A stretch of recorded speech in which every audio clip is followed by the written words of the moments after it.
Hello and welcome to Deep In Pact, a proud member of the Duff Network where we dive deep into Wildbow's most inhuman work 5 years on. Coming up next is Elliot Diebold. And that was Ruben Morehouse. That's me, and we're back to talk about Execution 13.7, and Blake continues his reign of creepiness by continuing to stalk the Duchamps. He basically is tailing them, not letting them get too far ahead, but not falling back far enough that they can't occasionally see him and let out some fear and doubt that he can munch down on, which is nice. And he basically starts out this chapter by thinking about who he is now. Yeah, and it to me, it directly contrasted what he said at the end of last chapter. Like, last chapter we finished with this whole... I'm just going to do what I can, and I'm going to be Blake at the end of it. Yeah. And then this chapter opens up with, so I'm basically like a monster now. It's cool. Yeah.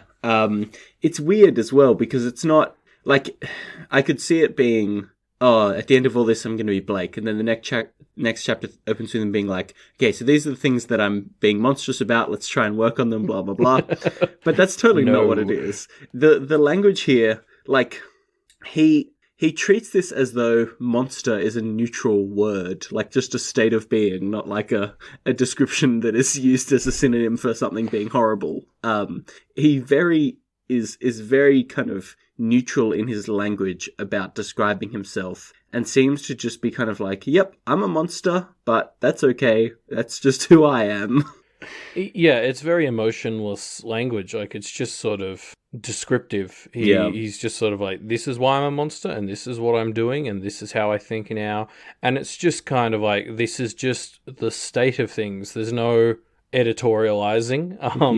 It's just sort of stating the facts almost. Yeah. And I mean, what's interesting is, like, that's, what happened to the Blake who would tell the universe to go fuck itself even if it was trying to help him,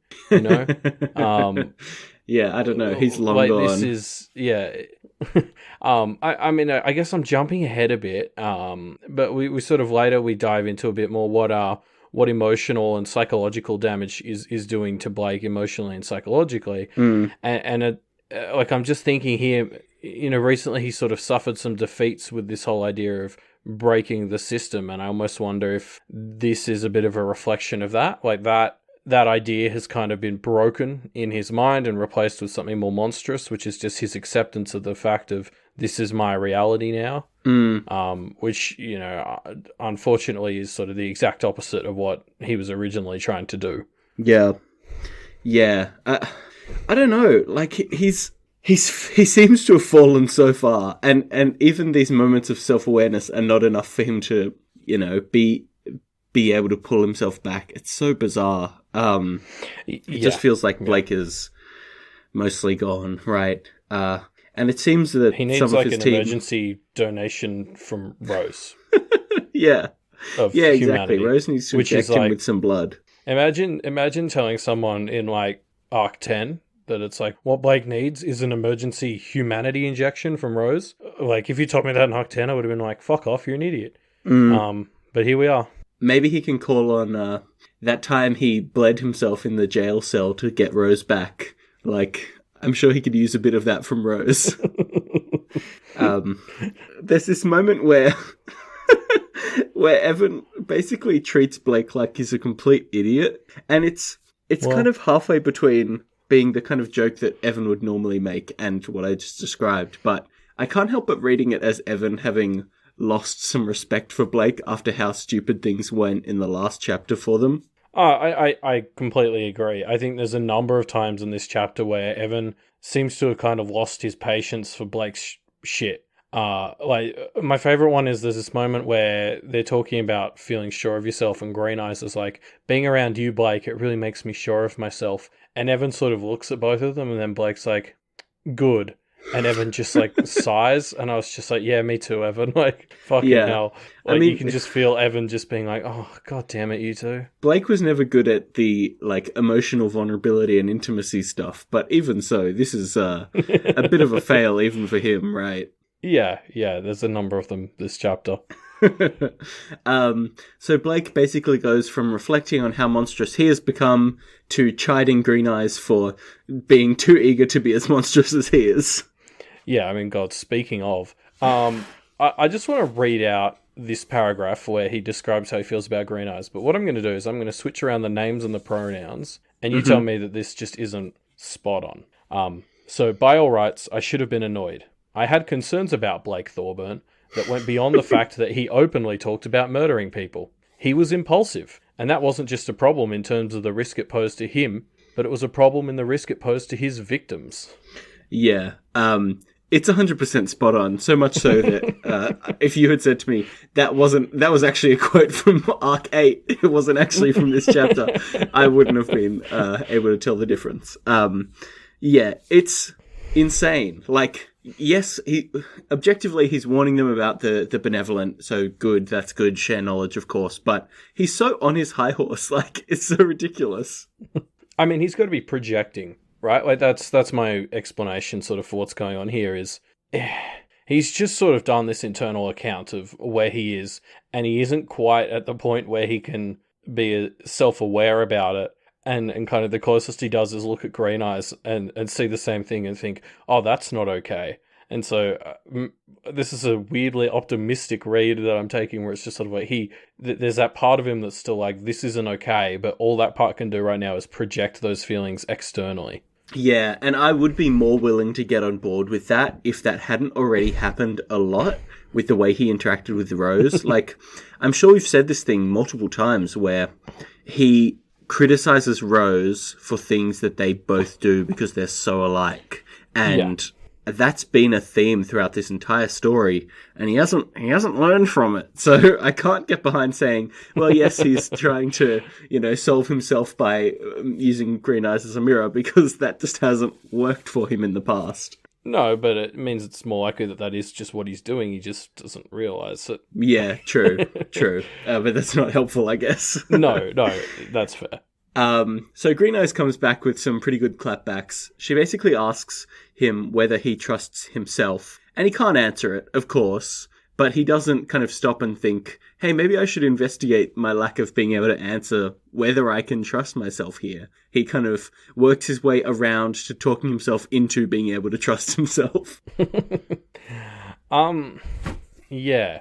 So something we've already briefly touched on, but I really want to talk about here is the idea that Green Eyes brings up that I can't believe I haven't really considered in such succinct terms, but this idea that in much the same way physical damage causes bits of him to just be straight up replaced by like tree bits, emotional or psychological damage causes maybe those parts of his psyche to be replaced with more monstrous bits.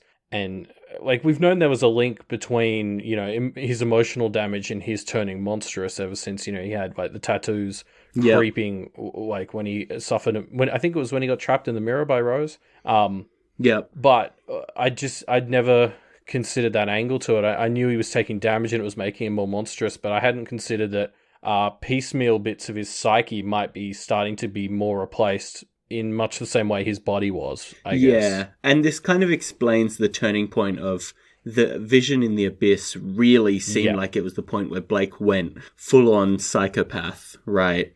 Well, those were all his most important relationships, aside from Evan, and he basically had them all broken in that, and so it kind of makes sense that since then we've seen someone who is just kind of detached from it all now because he's kind of lost that part of him to some degree.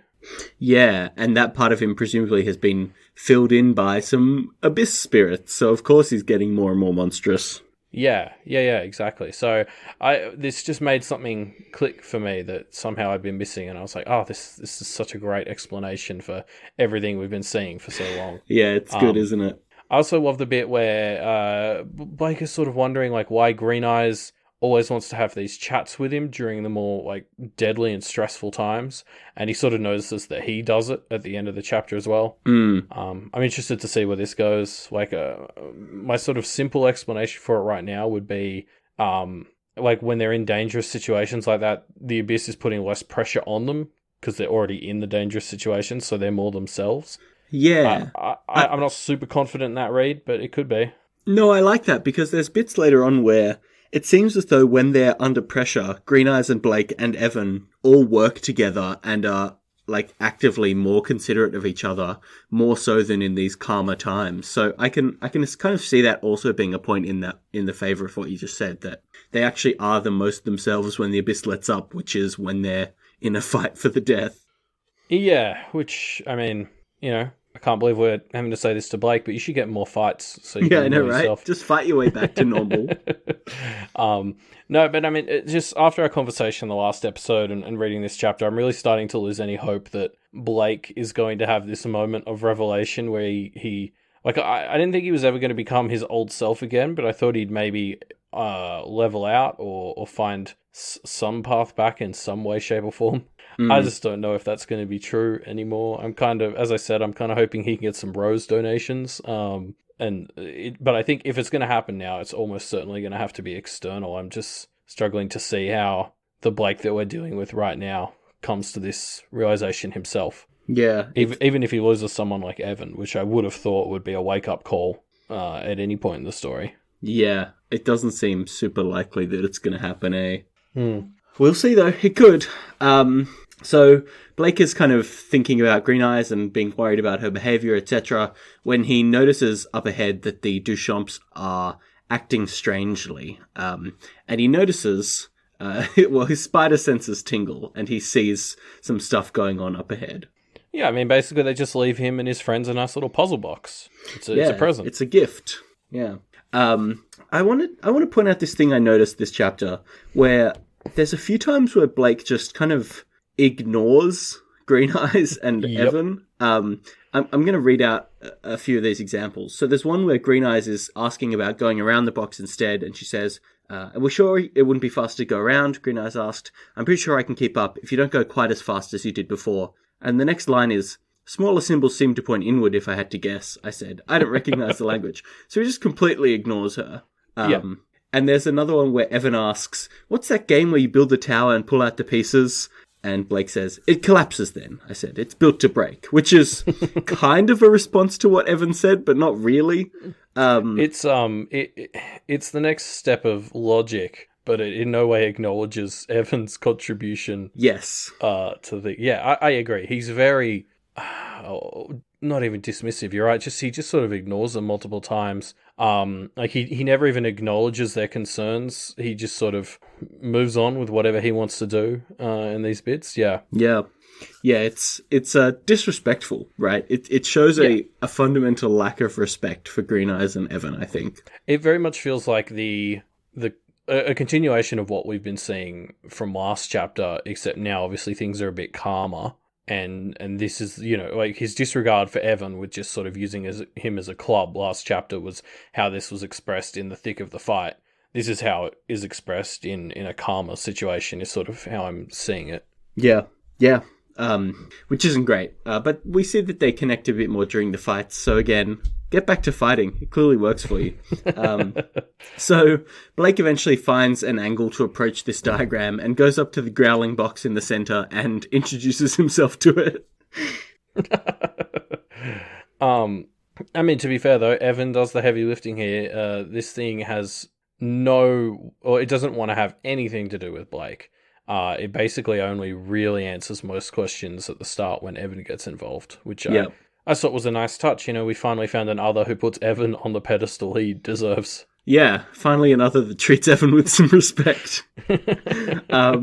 And we also get confirmation this box monster, whose name is Inomenos, this box monster confirms that Blake is bound to tell the truth, which is nice. We've had that assumption been kind of the core for a while, but it's finally confirmed. Yeah, I can't help but feel that this line was just thrown in because presumably the comments have all been people arguing over this, and Wildbow just got sick of it and just I don't know, the way this line's included just gave me that feeling of Wildbow just being like, oh, I'm so sick of people still talking about this. Look, this is the truth, because this has sort of been the assumption that has gone unchallenged now for a couple of arcs. It was challenged initially, and we all seem to settle on it kind of being true. And I like a confirmation this much further down just jumped out to me as something where I just think Wildbow just wanted to put discussions to rest. Yeah, the one time that Wildbow has said that he actually listens to what people say in the comments is, and lets them affect the story he's writing, is when people point out that they don't understand something and he has to clarify it for them. Yeah, and that's essentially what this is, because it kind of comes out of nowhere. I don't know. Yeah. So then there's this bit where Blake is asking questions of Innominus, and Innominus is kind of like, well, why should I answer these? And Blake says, just answer my questions and I might let you out. And Evan seems surprised by this, which is funny to me, because would not be the worst thing Blake has done, is let a monster free. I mean, they kind of already did it in the Tenements with the tall guy who likes to throw people out windows. I mean, technically Tiff did that. And Sure. also Blake had Evan murder a dude last chapter, which nobody's talking about in this chapter. Yeah, but like this creature, like Innominus, is really interesting because he sort of opens by defining, or it opens by defining itself as a wrong. And that's expressed in italics, unlike the rest of that sentence. And it immediately made me think of like Black Lamb's Blood type language of describing things, particularly pose. Yeah. And like it just, like I think that's the comparison we're maybe meant to make here is letting pose go, or even using pose, was so unthinkable, and now we have a thing that just sort of introduces itself as like, I'm a fundamental wrong, I'm a curse made manifest, and Blake's like, cool, so I'm gonna let you go, and what you gotta do is attack all of these people. And yeah, like it's such a stark difference. Yeah. Yeah. Every chapter we get pretty much explicit contradictions from how Blake was to how Blake is now. So, you know, it's not Blake. Like that's the fact of the matter. Yeah. So not Blake continues to talk with Innominus and is eventually able to convince him to turn on the Duchamps women, which is nice. And a fun note here, Innominus speaks almost entirely in italics, which is again just another little nice beat to make him seem strange, which I like. Yeah, it's like, you know, you said this, things like, in Discworld, Death speaks in that weird font with the all caps, and obviously this is like a bit more of a subtle implementation of the same kind of idea. Yeah, it just so effectively works to convey the otherness of Innominus. And I actually was trying to look up Innominus and what that word means, or what mythology this creature might derive from. And I was originally hoping to do a little monster corner on it to part the kimono, but I couldn't find enough concrete stuff. But I found that the word innomino is Greek for united, as well as corporate and consolidated, which maybe is something, I'm not sure. Or it could be a Latin root, because nominos means name, so that would imply innominos means no name, which again kind of sounds like it could be around the right region, but I couldn't really get any further than that, so who knows. Yeah, I did the same thing during and after my live read, and pretty much hit the same information you did. I found those two definitions, and I was like, well, this doesn't seem to help me at all. I feel like the other big clue we get is obviously the glimpses of the eyes of the Duchamps women he's about to hit. And you know, there's like crowds in a place that sounds ancient Greek or ancient Roman, like with marble pillars and all that. But like I don't know, it wasn't enough information for me to put it together. At least I still don't quite know what Innominus's deal is. Yeah, I'm not sure either. If you have any thoughts on that, leave it in our discussion thread. Let us know what you think Innominus is. So Blake chases Innominus as he goes to the Duchamps and finds Innominus fighting the Duchamps and holding its own against a lot of practitioners, basically giving them all kind of incapacitating visions. Yeah, it's horrifying, and part of that is because of how vague it is. Yeah. It's vague, but it's clearly, as Blake is approaching, he describes it as hearing screaming, and not just Innominus' screaming, but, and then that isn't kind of elaborated on, but we see these Duchamps like hunched over, and we can kind of see, okay, this is horrifying, whatever it is, it's not good. Yeah, I mean, like, my best guess at this point is he turns the crowd of people into like a zombie army or something, but, or he just tortures them with visions until he's stopped. Yeah. So creepy shit, whatever it is. But, of course, it's an opportunity. Blake loves to capitalize on an opportunity. So he's kind of looking for a way to get access to some of the Duchamp husbands on his hit list. But unfortunately, the big bad husband is here. And Blake and co get attacked by some Maenads that have been scouting around, and a little scrap breaks out. So just before we jump into this fight, I quickly want to touch on something Blake and Green Eyes discuss on their way into this fight, which is Blake brings up again his High Priestess tarot reading again. Yeah. And I actually went back and reread the Witch's speech that he references. And so just sort of to refresh everyone, because I needed it, the idea was that the left-hand card, like High Priestess in this case, is your clumsier one. So it's really beneficial for you when used alongside your right one, you know, in desperate situations. And you've just got to be careful of how it's interfering with your life when things are calm. And the High Priestess sort of symbolized a few things, but one of the things that was really stressed in that speech was how it symbolizes sort of connections between things. Yeah. In the world of Pact. And I mean, it's hard not to read that into so much of what we've already been talking about in this chapter. And what we're about to see, right? Yeah, exactly. He struggled with his connections with Evan and Green Eyes in this chapter when things were calmer, although admittedly also in the last chapter when they're a bit tense, but he and Green Eyes work a lot better together in this scrap here, and then obviously in the middle of a very tense situation, he manages to connect with Jeremy in some way, shape, or form. Yeah, I love that, and of course the idea that it's the High Priestess and Jeremy is the High Priest is a pretty good one as well. As soon as Jeremy is introduced this chapter, it's only as the High Priest. His name isn't said for a little while, and it's like it's impossible not to draw that connection, and I wasn't quite sure what to do with it until obviously how the chapter ends. But I mean, this is something I think the story has been doing a couple of times, like in 10.6, you know, Jeremy and Blake compared their practices, and I don't know, I think there's some kindred spiritness going on between these two. Definitely. So just a few pretty good lines. There's a line where Blake is fighting this Maynard who is using alcohol to spew fire at him, and he thinks, how much alcohol could she have, before realizing that it's a follower of Dionysus, which is a great line. And then there's these, Blake has to intentionally, he either has to or he does, depending on how charitable you're feeling towards him. He reminds himself of that he should keep his friends close, that he should trust his friends. He specifically thinks, keep your friends close, but your enemies closer. But I'm going to focus on the first bit, which people don't focus on that much. And it seems to help him recenter and fight better as a team with Green Eyes and Evan. So again, I think that's the theme that we're seeing here is, you know, these moments of chaos actually allow Blake to have a more human connection with his little team. Under pressure, he connects to people a bit more, I guess. Yeah, just as the card said. So Green Eyes dives down into the snow after one Maynard is taken out, and the remaining Maynard calls for help, and basically a bunch more of Dionysus's followers arrive, including the High Priest himself, Jeremy, and it's pretty clear that Blake is outmatched from the get-go. Yeah, there's a real sense of defeat to this moment. You just kind of like, they're screwed.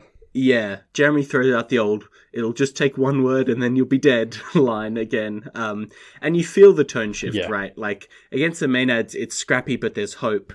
But against Jeremy, it's just kind of like, ooh, okay, that's it, I guess. Yeah.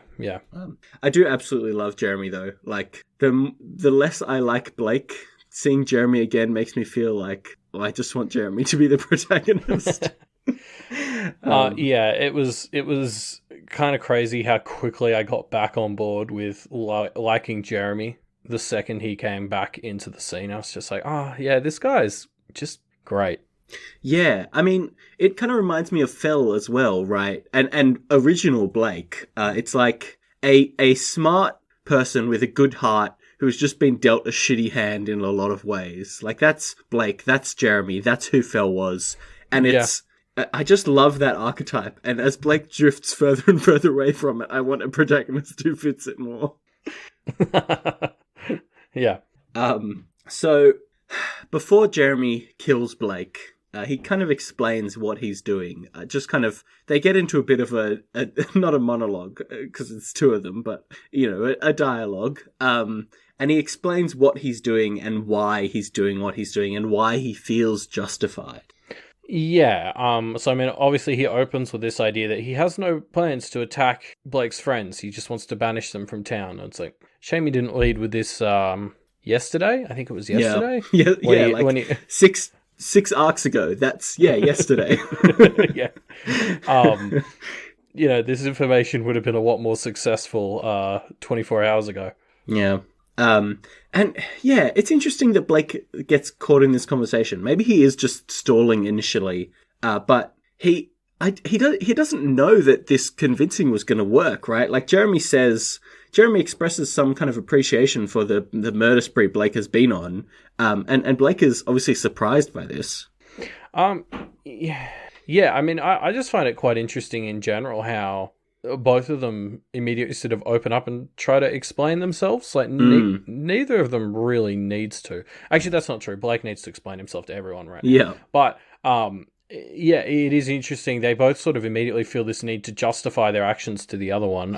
It's interesting. The thing I like about it as well is it feels like it is bringing Blake back onto the side of humanity a bit, this conversation with Jeremy. Like, it has this vibe of he's kind of almost desperately trying to explain why what he's doing is right. And Jeremy listens to him and even agrees with him on some of the points. And it feels like all Blake really needs to be kind of back on the right path is somebody to listen to and help him get back on track. And it seems like Jeremy is willing to do that, at least a little bit. Maybe. Yeah. I don't know. I don't have a lot of hope for Blake, but just give me some hope. There's this line that I find absolutely beautiful where Blake is kind of asking Jeremy why he's doing what he's doing. And Jeremy responds, "Have you ever had your heart broken?" he asks. "It's an important question. I had to stop to think. I can't say for certain," I told him, "but I think, in a way, I am a broken heart." It's such a perfect and beautiful line. I love it so much. So good. I take it back, Blake. I love you. Be good. It's so good. And I think for me, this is the point where, Jeremy sort of cocks his head a bit at this. And I think this is sort of where Jeremy makes the decision that he's about to make. Maybe it sort of gets tipped over the edge with the whole calling Green Eyes bit off. But this to me feels like the bit where Blake really wins him over. Yeah. And he lands it because Jeremy kind of agrees with Blake, but still seems like he's about to kill him before Sandra shows up and kind of reveals that Green Eyes is waiting right between Jeremy's legs, ready to pounce and snap his jaws closed, at least damaging Jeremy quite a lot, if not killing him. And Blake calls her off. Blake says, "No, Green Eyes, don't do it." And without any guarantee that Jeremy is going to play fair, right? Without any deals being made, he just calls her off. I'm curious what you think the motivation behind Blake doing this is. I think Blake, on some level, realizes he's gotten through to Jeremy a bit here. Like that's sort of my guess. Is he realizes, Jeremy basically just sort of says, I hate the Duchamps. Like, I love Sandra, but I hate the Duchamps. And I think Blake realizes that this is someone who is in some ways on his side and on his level. Yeah, but I don't want to ascribe it to too much of a quid pro quo kind of move. Like, no. At the very least, it's Blake acknowledging, Jeremy, you're not a monster, right? Like, Blake has been going around killing Duchamp husbands, and here is the Duchamp husband, and he makes sure that Jeremy doesn't die here. He calls that off. So there is at least that. But I also kind of just think Jeremy listens to Blake. I just think Blake acknowledges Jeremy is a good guy, like a good dude, and somebody that he kind of likes. Yeah, no, I think that's basically. I don't think those two things are completely distinct. Yes, I think he sees that Jeremy is someone who's kind of agrees with him on all this large scale stuff, and to him that's sort of like, okay, well, this is someone who should be kept alive. I think he realizes in this moment Jeremy is not someone he would classify as a monster. I guess Jeremy makes a good case for himself here. Yeah, so I mean, we've been pretty hard on Blake, but there are there are nuggets of hope in here. Okay, so Jeremy is released from danger by Blake, and Jeremy turns to Sandra and says, "I love you, Sandra," but he's betraying her, and she says, "I love you too, you bastard." Oh, it's heartbreaking. I'm so unbelievably upset by this. I did not think this would upset me as much as it did. I mean, I love it. Like, narratively, this is fantastic. I cannot wait to see where this goes, but also I have absolutely no want to see where it goes because I don't want Jeremy and Sandra to be fighting. They should just kiss and make up. I know. And I don't know. It's hard to know what the exact ramifications of this are going to be and exactly how much Jeremy is turning against Sandra here. But it doesn't feel good. It feels sad. This is the one couple who you could be like, look, they just have a nice relationship, even after all this, dirt and grime of the practice has fucked up their lives and their chance at being a happy couple. They just still care so much for each other, and it's just can't let us have it. What it is they've had something under the hood the whole time. And they've just never been able to really be together because of, as you said, various bits of the practice. And this is just sort of the final, tear in the relationship. Yeah. This is Jeremy sort of saying, I love you, and we've had this relationship, but it has to sort of end here. And that really sucks. I always kind of liked these two, even though I hate Sandra on a macro scale. Yeah. I mean, it's hard not to believe that Jeremy turning on Sandra will not lead to the whole full-on Duchamps Civil War business that we've talked about. He feels like he would be the head husband, and so him turning on Sandra, I have to believe that most of the others will sort of fall in that line. But it was that thought didn't even occur to me until right now, because all I was upset about was that their personal relationship was being messed up. That's just I can't wait, and I also can't stand to see what happens next. Yeah, it's a note. Let's just say that it's a note to end the chapter on. I don't even. It's hard to react to because there's so much baked into it, right? There's so much positive and negative conflicting feelings baked into it. I don't know. Yeah. It just leaves you feeling like how Jeremy must feel, I guess. Yeah. Yeah. So what do you think is going on here, Elliot? What do you think Jeremy's up to? I think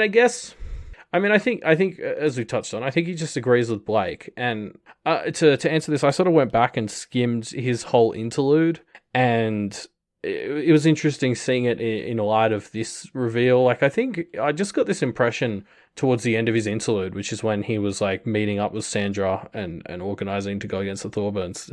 There's just this real sense that he's just tired and fucking sick of it. I guess, he opened as this kind of kid who got in and he gambled, and he almost sort of tried to change the system in a way. He was trying to abuse it to get more power. Remember how he sort of overthrew, I think it was Nathan, his previous, his old, the guy who introduced him to the practice. Yeah, his mentor. And some of his lines during that are that's the old system, this is my new system. And I think he was a bit of a revolutionary in a way, and he was trying to take over the lordship from Conquest, who, as we know, has been in power for 100 years or something. So I think he was a bit of a revolutionary or something, and he just got worn down by the fight, and I think he's just sort of on the same page as Blake, and this is just, I guess causing him to tap back into those feelings. Yeah.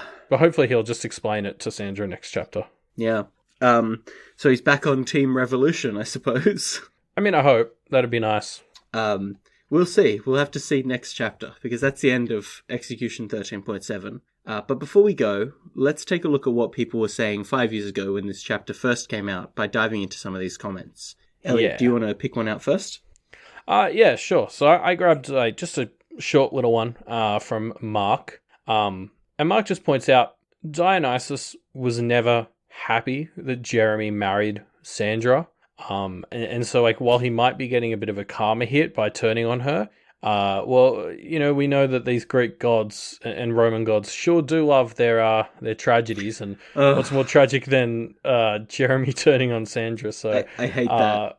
it's just, I think this is actually going to work out well for him in terms of power, because I think Dionysus will fucking love this, because Dionysus is a dick. As soon as I saw the line, the gods sure do love their tragedies in the comments, that's when I started to lose it a bit.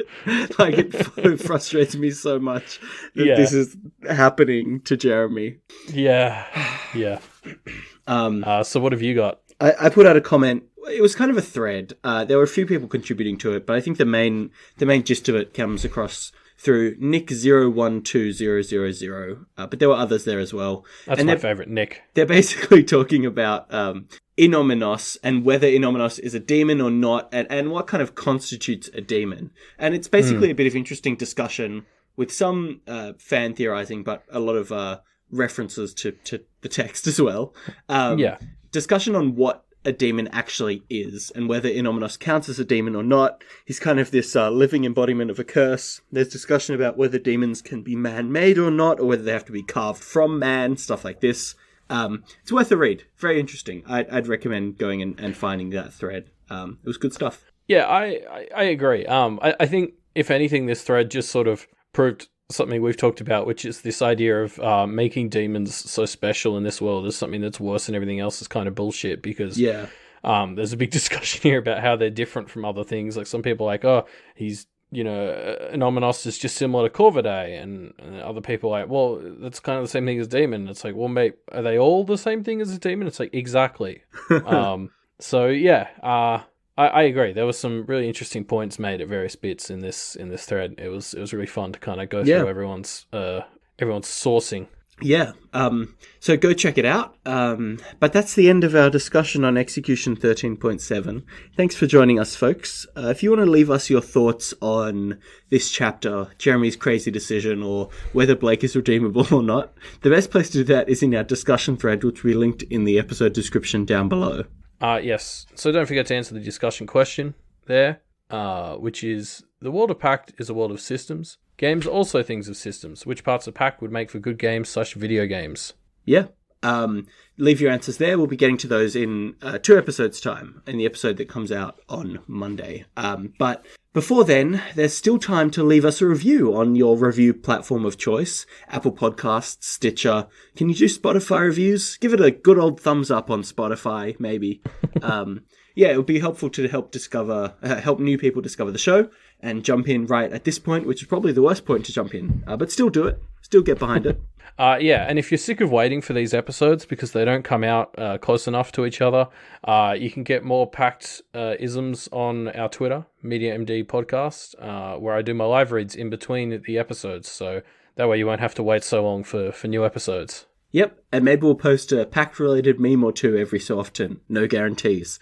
For all the best content, Pact-related and other Wildbow story-related, and even not even related to Wildbow stories, make sure you check out doofmedia.com, which is the home of this show, as well as all the other great shows on the Doof Media Network, including my personal favourite, What You Say, as well as other great shows like We've Got Ward, which totally stole our format. I don't know if you noticed this, Elliot, but they totally ripped off our format. But man, Ward is really in the middle of a hot part of the story right now. Yeah. I am really enjoying it. I'm so glad I caught up again. Yeah. So go check out those shows on doofmedia.com. Yes. And if you like Doof, if you like all those shows, head on over to patreon.com/doofmedia. That's where you can help keep the network afloat and, by supporting us. Yep, and not only do you get that warm feeling in the hole in your branches where your heart used to be for supporting us, but you also get some tangible perks as well. So you can check all the perks out for different reward levels, different tiers at patreon.com/doofmedia. And while you're on patreon.com/doofmedia, you should also check out Wildbow's Patreon at patreon.com/wildbow, because Wildbow is also supported by patrons, and so you can directly help donate and help him continue to write these awesome stories. Yes, go do it. The gods do love their tragedies, and so do all of us. So go support the person who's making them happen. Yeah. And that's our episode for today. Thank you for joining us, and we'll see you again soon for Execution 13.8 on Friday, the 22nd of November. See you then.